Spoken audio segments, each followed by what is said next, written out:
The second Ironman here in Kona was actually really great. It took me a while to qualify, not for lack of trying. After Kona in 1997, I did Canada and Ironman Canada in 1999. I don't really remember trying to do that as a goal to qualify. I just wanted to experience a different Ironman and get more experiences because I really enjoyed the journey. The journey was more important to me than the actual destination. So I did Canada, did pretty well, somewhere in the 11-hour range. So I got faster. My first one was 12:06. This one was in the 11-hour range. And then the next few qualifying races I did were Buffalo Springs Lake, which is now currently called Texas 70.3. And, you know, I failed, or I didn't qualify at those for a couple years because I just didn't really understand the training concept.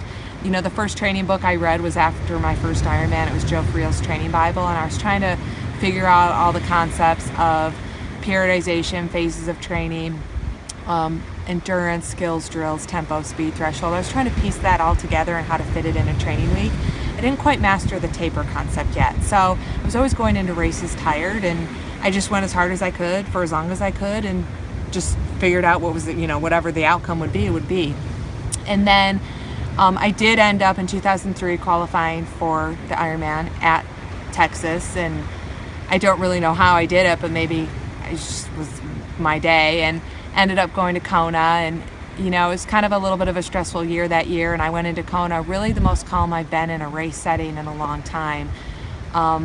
Again, it was more about the journey and the destination. I had been there before I qualified. That's usually the hardest part. And so it was a very calm day. It was a very calm weather, overcast that year, cool relatively. And I remember entering the water, and I didn't have any anxiety or stress, and I really liked that feeling. And so I took that feeling away from me, probably for most of the rest of the races I've ever done after that year, was because I was so calm. I finished that year in 11:15, so again about 50 minutes off of my first time, so I was getting faster, and that was fun. And I just had a really positive experience, but I still didn't podium. I remember I was like 20th, so I was top 20 in a new age group. I was now in the 25 to 29 age group. So again, I haven't reached my goal yet of wanting to podium, so the journey continues.